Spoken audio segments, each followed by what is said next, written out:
Well, June, thank you so much for having us out to your house. It's a pleasure, darling. You're fantastic. We're just going to spend a little bit of time talking to you about your life All and right. just want to know about you. I mean, we know each other, but this is a wonderful way to really get to know you. So why don't you tell me, where were you born? I was born in Springfield, Massachusetts. Oh, really? My mother was born in Northampton, Massachusetts, but we three kids were born in Springfield. My dad came from Meriden, Connecticut. My great-great-grandmother came from Canada. She was a Mohawk Indian. I was 16th Mohawk. But anyway, they came down from New York and then settled in Massachusetts. Oh, so you're an East Coast kid. I'm an East Coast kid. And did you grow up on the East Coast and then come out to California, or how did you, tell me about your early life? Well,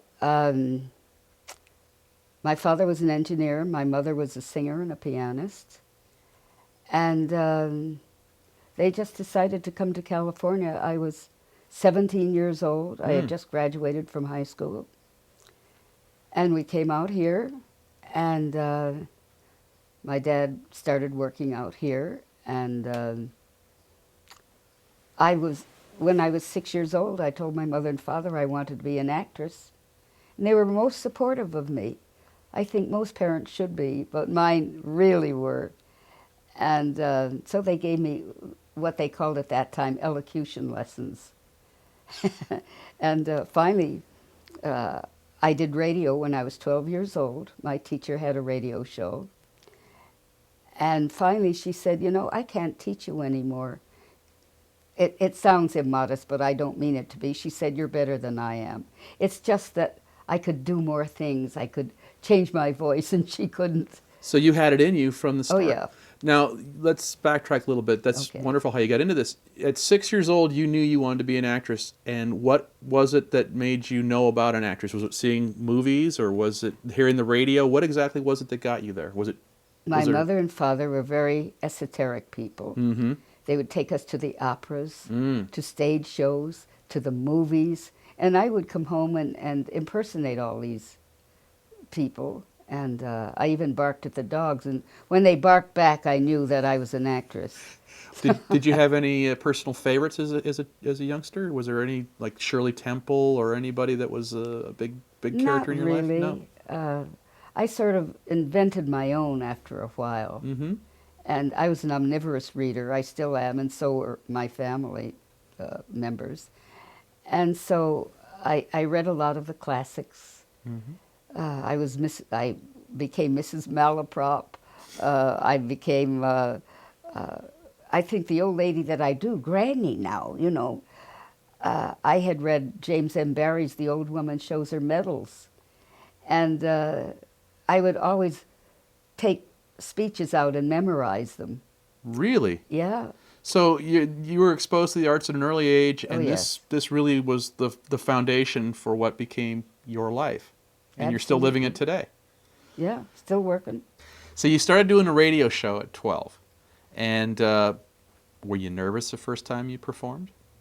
No. No. It was just a natural progression. I was always very modest. Mm-hmm. When I was in school, I was almost, I wouldn't say that I was antisocial, because I had a lot of friends, but I would rather have read and impersonated and do what I wanted to do. So, but anyway, radio was just all there was, except for stage, you know, and operas and so forth, and the movies. Mm-hmm. So, but there was no television, of course. No, but that's I think that probably helped in many ways, because you, like you said, I you read those started in books and radio. your imagination, and that was the fun of radio, of course, and still is. If you listen to the characters, you paint a picture in your mind of who they are, and you know, when we did radio, you pick up a script and you read it and you do it live. Mm-hmm. There was no tape. Great training. It was wonderful, and I think this is what makes a good voiceover, because you are you're so cognizant of what words mean. instead of just reading them. And that's a very important aspect of being a performer, is knowing what the words mean. Absolutely. And Yes. that's why you have the shading, the upper, the lower tones, and you forget commas, and you forget all the periods or questions. You just become versatile in reading a line in a natural manner. That's all. Mm-hmm. So you're doing the radio, and your family says we're going to move to California, and so you've just got out of high school, and you come out to California, which must have been quite a culture shock, coming from the East Coast to the West Coast. Yes, sunshine all the time. And Yes. It was so cold in Massachusetts. Oh my Lord! In the winters, and in the summer it was hot. But it was very good training. When I went to high school, I studied Latin. I translated Julius Caesar from Latin into English. Oh. I studied French. I studied geometry, algebra, biology, chemistry. And when we came out here, I appeared at the Pasadena Community Playhouse. Really? Yes. I can't remember the lady's name. I just remember her first name. Her name was Babette. And she said, well, you know, someday you're going to be a very famous actress. And I said, oh, sure, you know, because this is all I wanted to do anyway, but you never know if you're going to be successful or not. Sure. Luck has a lot to do with Especially it. in Hollywood. Yeah. But I was also writing at the time, Mm-hmm. and I went to a radio station, KFVD. Mhm. I don't think it's still in existence. Gee, I don't know. I have no idea. But anyway, I went to them and said, I'd like to do a children's program. And I wrote children's stories. I was on about 3 times a week. Mm-hmm. It went through the schools. The people loved it. I was 18, 19, 20 years old. And you wrote, and then you performed all the Yes. parts yourself. Yep, it was a 15-minute show. Wow. So you were a one-girl show. I was a one-girl show. And as a matter of fact, with the earthquake here a few years ago, I didn't know where my scripts were. I had no idea. Mm-hmm. And a young man who was taking care of my house and my dog while I was in Europe said, you know, boxes with scripts are falling down. And I thought they were my husband's because my husband was a screenwriter. Mm-hmm. But they were my Lady Make-Believe scripts. Oh, my goodness. And I recorded 6. Ted Turner sent me $10,000. He was going to record them. But then AOL and Warner's bought Turner. So anything Turner wanted, they turned it down. So I called the attorneys and I said, I'd like them back. He said, you want to send the $10,000 back? And I said, no, I've already paid taxes on them. So he said, you're going to have to wait for the full 3 years. So I got them back. Oh, congratulations. I recorded 5 different ones. They're going to be out on CDs in September of this year. Mm-hmm. Of stories that I wrote when I was 18, 19 years old. I was going to say, and isn't that ironic how times have changed? When you're 18 or 19, you're able to go to a radio station and you got the airtime immediately and you proved your mettle. Yeah. And today, where you are June Foray with this great portfolio of work, you have to It's amazing. you're put in turnaround because of corporate mergers. But that's getting off the track. Yeah. So you're doing the radio, and obviously you're quite successful at this. And this is heady stuff for an 18, 19-year-old if you think about it. But I think so. It's not going to your head. You're just doing what No. you know you are supposed to do. I thought of going to college, and I thought, what more can I learn? Mm-hmm. I've read all the classics, studied Latin, French, German. You knew what you wanted to do. Well, in Massachusetts, the high schools at that time were like colleges.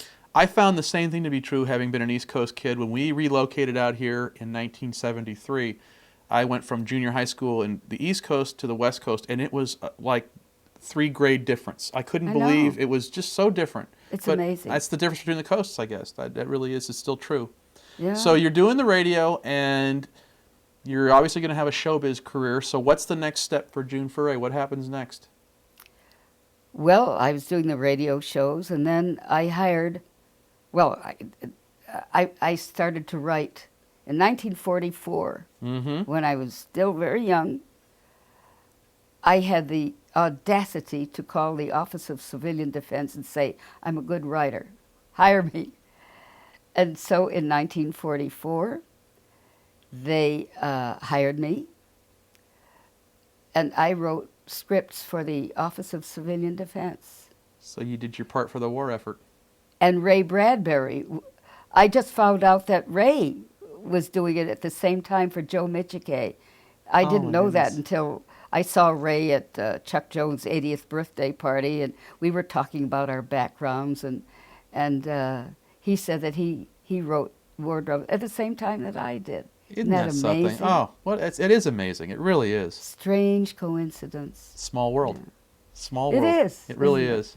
So you're doing this thing in 1944, and you're doing your part for the war effort, and obviously you must be getting exposure. People must be becoming familiar with you and your talents.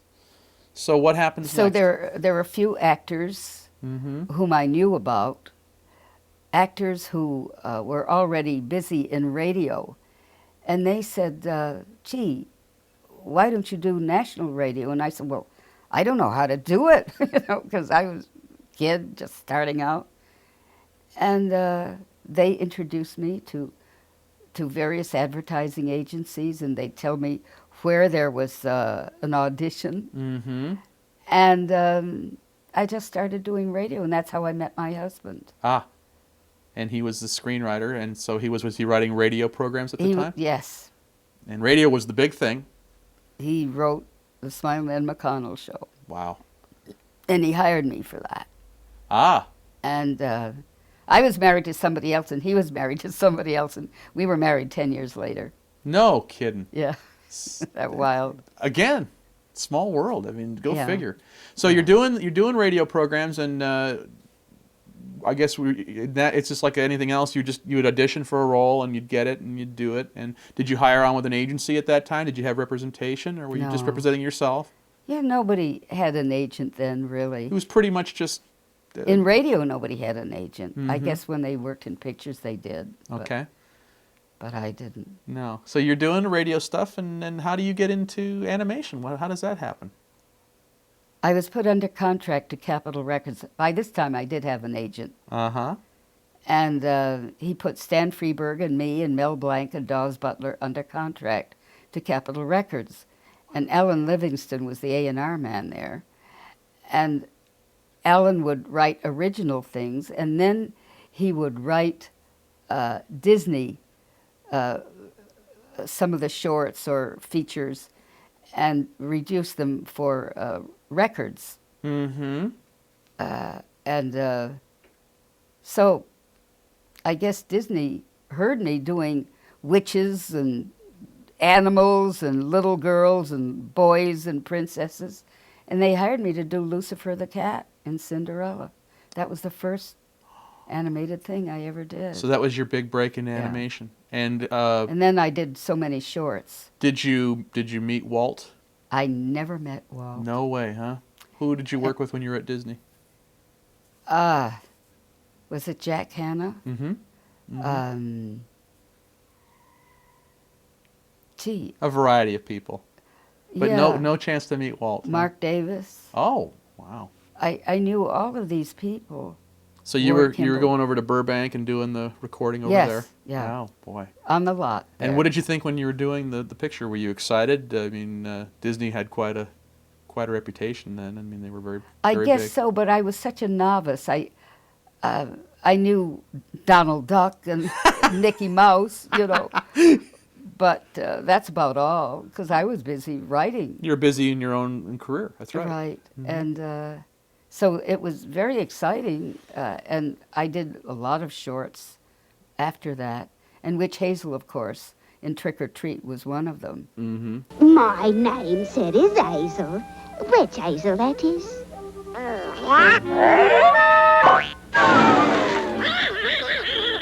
And I went to New York after I did that because my husband had broken his back, and I went back there to take care of him until he got out of the hospital, doing better.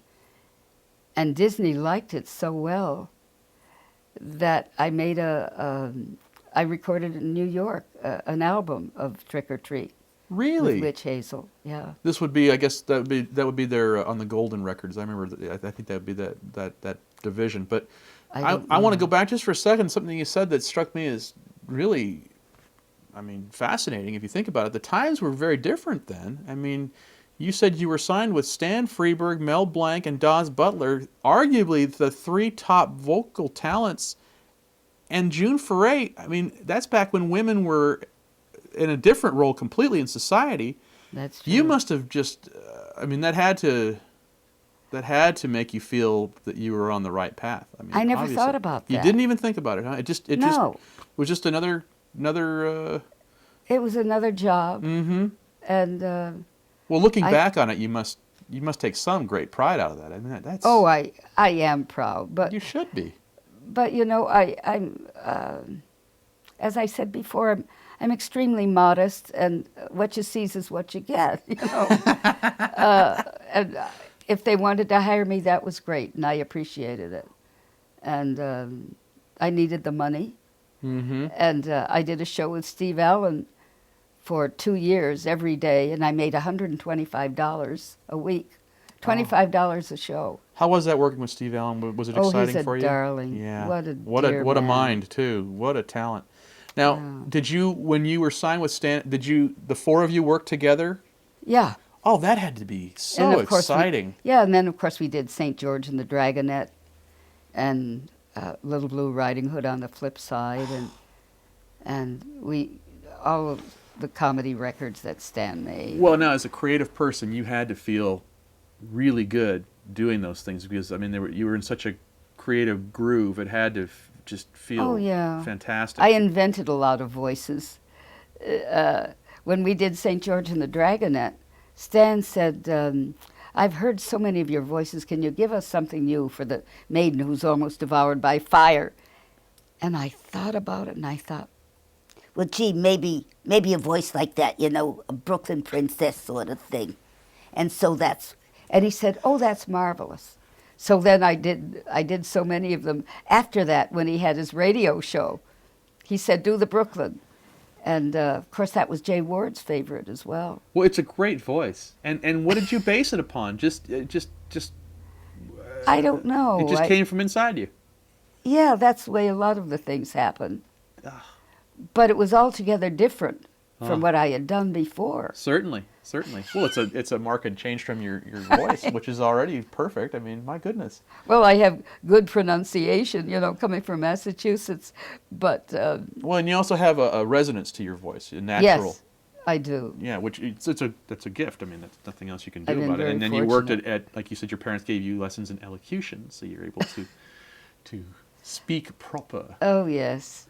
Well, I think in New England, you do. There's a greater sense of heritage and lineage. I think yes, so. very much yeah. so. All right. So you're doing this, and you're working with these wonderful talents, and you do these Disney things. Now, how what happens next? I mean, you're doing The Witch for Disney, and what does that lead to? I never knew who Chuck Jones was, and my agent called and said, "Do you want to work at Warner Brothers tomorrow for Chuck Jones?" And I said, "Who's Chuck Jones?" He said, "Well, he does Bugs Bunny." And I said, "Gee, I know who Bugs Bunny is, but I don't know who Chuck Jones is." You know, I found out, of course, but I went over there, and it was Broomstick Bunny was the second one I did. It was Bewitched Bunny. Mm-hmm. And she was called Witch Hazel. And I didn't say anything, but I thought, gee, you know, Walt Disney is going to be very litigious about this. Mm-hmm. And it wasn't until about 5 or 6 years ago that I asked Chuck, I said, how did you have the hubris to call her Witch Hazel? He said, because I loved the character. And I said, well, how come you weren't sued by Disney? He said, because it's an alcohol rub. Oh, that's right. That's right. And they had the copyright on it. Barbershops used to have it all the time. Witch Hazel would be right Yes. there. That's right. So Disney couldn't sue. And here is the The same woman, the same name, only at Warner Brothers. How funny. And so then, I started working for Friz Freeling and Bob McKimson and Abe Levitow, and from then on, and anything that Chuck did, I did. I was going to say that was the beginning of a beautiful relationship Yes. because you worked for Warner Brothers for years. Your voice is Oh, yeah. synonymous with their cartoons. Yeah. I mean, there's Miss- Mel, Miss you, and Prissy. Miss Prissy. I mean, there's Mel, yourself, and Stan, who did the bulk of the work for Warner's voices. Well, in the beginning, B. Benaderet, I guess in the 30s, but that was before my time. Mm-hmm. I think she did Granny. I'm not sure. Well, your paths crossed a few times, didn't you and B. In Benaderet? radio. Yes, because during different times, I mean, vocally. In right? radio. Yes, yes. But I had never seen any of the Bugs Bunny films. How A lot funny. of them that I'm in, I've never seen. Really? Why is that? I don't know. I guess I was just so busy. You're and- moving on to the next thing, and it's in and the then- rearview mirror. And then when I married my husband, and after he broke his back, he couldn't sit in theaters very long. Couldn't sit very long. It would pain him. So Oh, yeah. there are a lot of films that I didn't see. I've got a lot of them here Mm-hmm. that people have sent me. My goodness. But, oh gosh, I did Millicent, the big rabbit who wanted marriage with the bugs. All right, big boy, give me a large bunny hug. And, Miss Prissy, and I did some very French translations for Pepe Le Pew. I was going to say now, each of those directors having their own unique stamp and their own unique vision. Yes. I would imagine working for each of them required a certain discipline, different needs to be met. But you know what? All these directors were the same. They knew that what I could do. They didn't correct me. Walter Lantz never corrected me. He said, "Here's the copy, do it." Mm-hmm. And I would do it, and I'd say, "Is that okay? Would you like one for protection?" "No, that's fine." Mm-hmm. So in that manner, they were all, and they were so charming. I was going to ask you now, were they a personal bunch and very gentlemanly, a lot of fun to be around, and Yes. witty. Wonderful. Wonderful. Yeah. And now, so you're doing the Warner stuff, and I mean, you're obviously well established And Walter Lantz. and you're doing Walter Lantz, Right. And I was Knothead and Splinter, plus a lot of the other characters. God, it had to be a wonderful time to work in this business. I mean, Oh, with all yeah. those great characters, and And I did the original Alvin show I was with going to Ross say the Bagdasarian Senior. Bagdasarians, right? Yeah, you did because you did Senior. the. Oh boy, Yeah. goodness. That Now- was for Herb Klin. And how did that come about? Well, he had worked at UPA, Herb Right, Klin did. right. And then he opened his own office called Format Films. Format Films. Yeah. I was going to ask you, did you do anything for UPA? Did you do any work with them? I did, and I can't remember everything that I did, and yet I find it on the internet of all the things I've done, and that I guess I was so busy. As Bob Gibbons, or as Disney used to call UPA, the communists by the river. Oh, I know. I guess a lot of the people were fired. I guess. Well, it was a studio. different- It was set up to be the artists. I almost married Stephen Basusto, who owned it. Really? My goodness. Well, that's another chapter. That's I guess. another story. So you're doing this. You're doing the Chipmunk or the original stuff for Bagdasarian Senior. Now, how do you end up being with Jay Ward? What leads to that? I don't know. My agent called and said, "Did you ever see what's that one that he did up north with a chicken? Was it? Oh, you mean Super Chicken?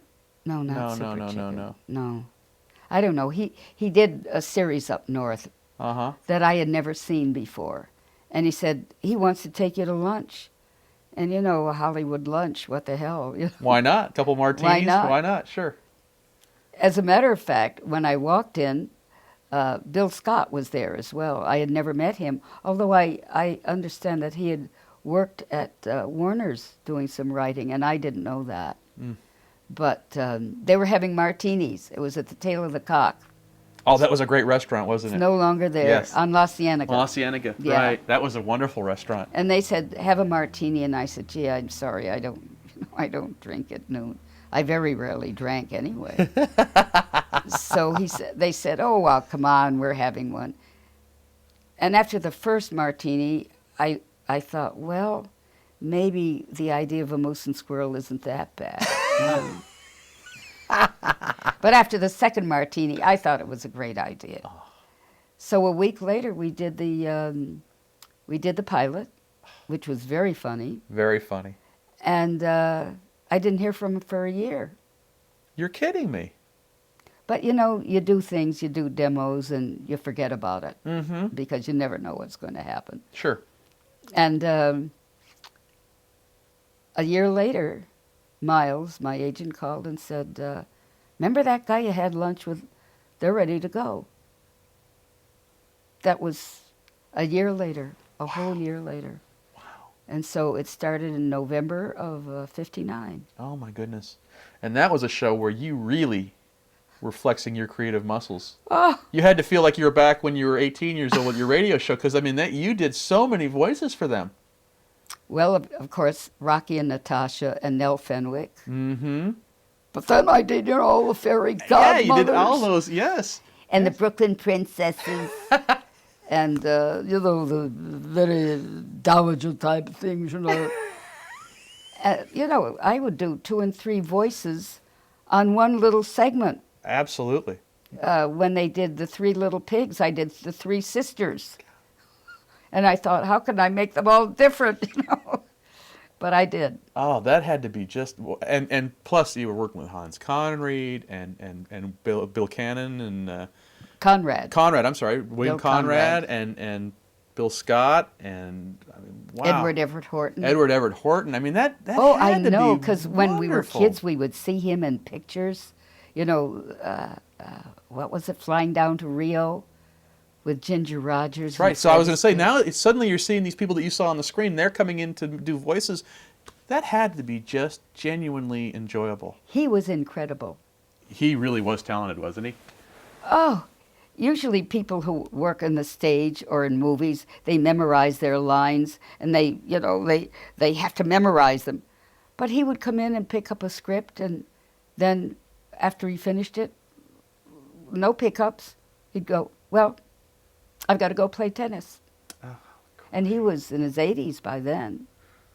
You know, and the voice, the Oh. timbre, and the different the pacing of the scripts, you know, the dialogue, and it just such a wonderfully crafted show. It really, really was a great time. It was so mordantly witty. Very. There was no condescension to children. No, well, I didn't want to really touch on that, but I'm glad you brought that up. There wasn't condescending, was it? It No. wasn't. It was written for an audience, and if you got it, you got it, and if you didn't, you might later on. But the kids loved it anyway. Well, didn't- Because of the voices and the characters, what they looked like, and the action. and that's exactly right. They were Yeah. so fun. Yeah. And that was a show that really didn't worry about the nitpicky things like hooking up scenes or the character wasn't right on model. I mean, I know that they No. had to do stuff. Most of the stuff was done freelance artistically. Down in Mexico. Down in and Mexico at Gamma. Boris would sometimes have a half of a mustache or no mustache at all, you know. But it didn't matter, did it? No. Because the voice was the voice, and the plot worked, and it was so stream of funny. conscious. I mean, it was just so funny. Yeah. So you're doing this stuff with Jay Ward. You obviously are feeling very happy creatively. Rocky and Bullwinkle is a huge success.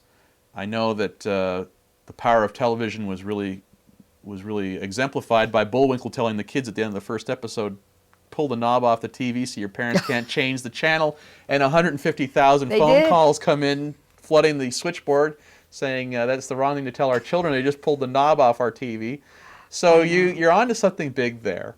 You're working with these great talents.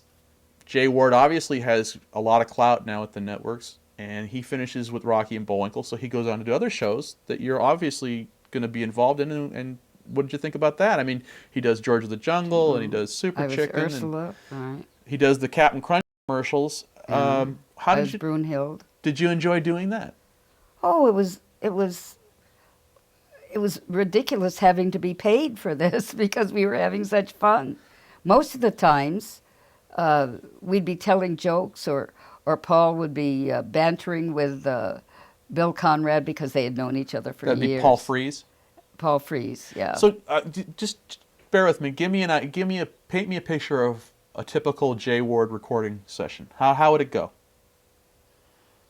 Usually, we would start about 5:30 or PM? 6 At night. at night because Jay liked to keep office hours. Okay, and where did you record? The first time we recorded was it was right near Santa Monica Boulevard. Mm-hmm. I've forgotten what the name of it was, but then we went over to Sunset Boulevard Okay. for the later ones, Mm-hmm. and it was TV recorders.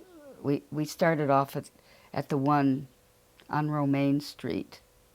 It finally moved to Paramount. I've forgotten the name of the place. That's okay. I've got That's to look at general it. area. Yeah. That's all that matters to me. Yeah. So you'd get there around 5:36, Yeah. and And then we'd tell jokes. And then Jay would say, okay, let's read it through. We'd read it through once. And he'd say, okay, let's record.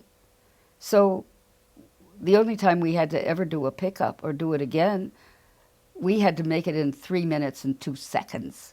oh, you're kidding. And each segment, because there were several segments. There were 2 Bullwinkle segments and a fractured fairy tale or a George of the Or Aesop and Son. Dudley Do Right. Right, Yeah. right. Yeah. Oh my goodness. And then we sort of lingered on and just yacked and laughed and then went home. Now, when the guys were recording, were they like smoking a cigarette, or would they have a drink? Were they comfortable? Oh, no. No, so it was very straightforward. You had to just do it, and then you'd have your spare time after that. Well, we would joke first Oh, that's- until Jay would say, okay, let's record it. So we get everybody in a proper frame of mind. Yeah. Oh, fun. Well, Jay always loved to laugh anyway, and so we all just told jokes. And Do you think that's why his cartoons are so different than the other studio stuff? Because they have a joie de vivre that the other pictures yes, yeah, aspire to but can't really get, I Yeah. guess. yeah. I guess it's a one-man operation that has less... Well, Bill Scott was the head writer. Right. And so he And, was able to reflect yeah. what Jay wanted. And Absolutely, that's just marvelous to think about that. yeah. All right, so you're doing that, and like I was talking to you about a couple weeks ago, how I caught you on PBS. You're in The Death of a Salesman. How did the live action stuff come about? I have no idea. You just Because I did some off-camera Mhm. things, and so they said, well, you might as well be on camera as well. And how did you feel about that? Oh, I thought it was great. Sure. I did, I was on camera for the Red Skelton show Mhm. several times. Mm-hmm. And the last thing I did was Green Acres. Yes, you were the Mexican phone operator I with was the the red. Mexican girl, and she was so mad, because she was peeking at the fields, she's peeking all kinds of vegetables and fruits and things. And so I had been doing a lot of things like that, and so it was very funny. Oh, it's great. Yeah, you had that red wig on with the pigtails. Long black wig. Black wig. It was a black wig, darling. Yeah. And it was fun to do. Hello? El Presidente? Sí. I tried the 3x2. It's not Mr. Ziffel, it's Mr. Miller. You told me you knew how to run a switchboard. You think you could run the board better? You're darn right I could. Hello? And, but memorizing lines, it was okay then. But then I thought, gee, what if I can't remember the lines anymore? And so I've turned down a lot of shows on camera. Mm-hmm. Because it's so easy to just go into a recording studio and sit down in front of a microphone. I'm out in about an hour and make a lot of money. And so I just don't feel like Well, it's a doing on familiar camera. friend to you. Let's face it. You've been doing it for so many years, and Yeah. you're so comfortable doing it. That's your medium. I mean, Yeah. that's what you work with now. So you did some live action stuff throughout your career, but you've stayed active in animation for Oh, yeah. forever. Now you finished with Jay Ward, and now what are you doing? Like mid '60s, late '60s, the animation business is kind of in you work for Hanna-Barbera, I know that. You do stuff for Joe and Yes. Bill. Yeah. And I worked for them when they were out at MGM. I was going to say, you knew I did them some before Tom they and were Jerry. Hanna-Barbera. Yeah. You knew them when they were just a couple directors at Right, I did. MGM. You're doing stuff. You knew Bill and Joe at MGM. And Tex Avery. tell me, just give me an idea, what was Tex Avery like to work with? What was he? You know, his wonderful cartoons are outrageous.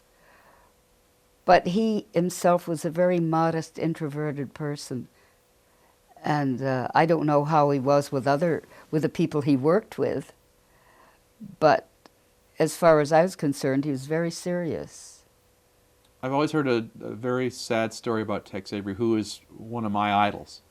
And that is that when in the later years of his career, when he was over at Hanna-Barbera, he had an office, and nobody would go there because they were all so intimidated by his name and by who he was, and that he would have liked nothing better than for someone to come in just to go have a hamburger with him, because he was such a quiet, unassuming I know person, he was. which I know. to me sounds so sweet because of those cartoons, which were his cartoons were so unique compared to everybody else's, which were all very, very well done, but his were so Yes. wild and manic, Yes. and had such a they really understood what the cartoon form Yeah. was. You know, they just were so crazy. So it's great to hear that he was such an interesting guy and so quiet. Yes, he was. And he always knew what he wanted, I imagine, when you'd work with him. He just Well, everybody was so cooperative that it just amazes me that I just love people in animation because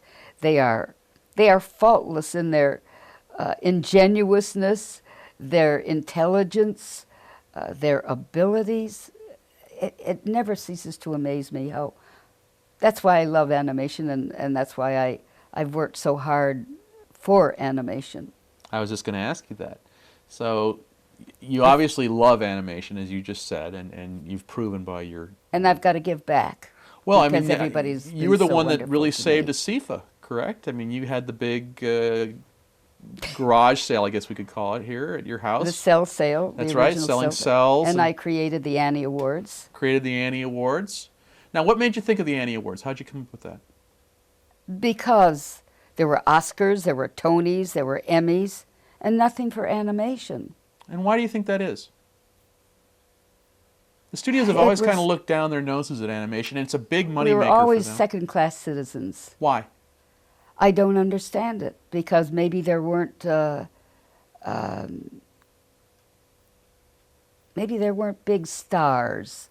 Bugs Bunny was a big star. Right, but you didn't know who Chuck Jones was. No. But now we know who Chuck Jones is, and he's passed away.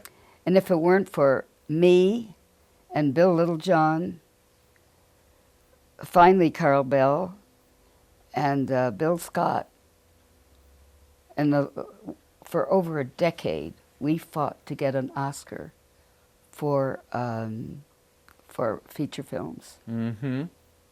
And we finally did. Finally. Last year. It just always strikes me as so strange that because animation has played such a big part in film, and you go anywhere in the world and people know Mickey Mouse or Bugs Bunny or Tom and Jerry, and Absolutely. it defies, it transcends, not Yes. defies, it transcends Yes. language. Yes. But it's does. always been just it's a poor sister here in the business. But maybe it's because, like you said, the people are so ingenuous and so unassuming and self-effacing. Maybe they don't draw attention to themselves or demand. Maybe they don't care about the accolades. Maybe that's what it is. Or they I never don't thought think they about it. did. They just wanted to do what they felt comfortable with, what they were talented in, and I don't think they thought about fame. Exactly. They were good artists, and they knew that they could cartoon, and that's what they wanted to do, and it was a job. Yeah. Yeah. It paid money and it entertained people. That's really what it's all about. Absolutely. Yeah. Yeah. And when you look back now, I mean, you're still active in the business, of course. Oh, you know, when I think of Spider-Man, I did Spider-Man and his friends. I played Aunt May in the series. And Teen Wolf. Those were some of the earlier That's right. things that I did. And did you enjoy doing them as much as doing Rocky and Bullwinkle, or I your stuff? always enjoy it. You know, Yeah. people always ask me, what's your favorite favorite role? And yet I can't say what is, because there's a little bit of me in everything. Mm-hmm. I don't know about that one. You know? I got to ask you then, do you have a least favorite thing you ever did? Is there something that you wish you hadn't done? I don't think so. That's a wonderful thing to be able to say. Sometimes if I look at something, I say, gee, maybe I could have read that line a little better or something, you know. But Well, yeah. I think this is indicative of any performer or even a writer. You know, why did I do that scene right? Or maybe I could have done this a little. But I'm happy with all the things, and the ones that I've seen, that I've taped, I'm very happy with. And I say, gee, I guess I was a good actress after all, you know, when I was young. Fantastic. No, a fantastic actress. I mean, a natural ability, too. That's the thing that's wonderful. It's not forced. You know, Frank Welker, when we were doing the Sylvester and Tweety show, told me a wonderful story about you, and maybe you could do the voice when I tell you this. And that was, he said that when he first came to Hollywood, was doing voice over work, and Frank's tremendous talent in his own right. He said that when he first learned he was going to do a project with June Foray, he was very excited because he was going to work with the woman who had the really sexy voice that was doing the Bandini commercials. And Bandini is the word for fertilizer. exactly. And so when he got to the studio and you had your back to him, I guess somebody had clued you in. And so when he came up and he says, "Hi, Miss Foray, my name is Frank Welker," and you turned around and you did your, "How you doing, Toots?" I think I first met Frank when we did Spider-Man and his friends. That's when I first met him. He couldn't believe it. It was just this cute little lady, and this deep, gruff voice comes out of, "How you doing, Toots?"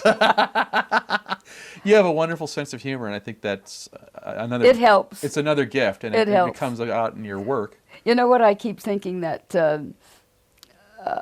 I'm not a comedian who acts. I'm an actor who does comedy. I think you're right.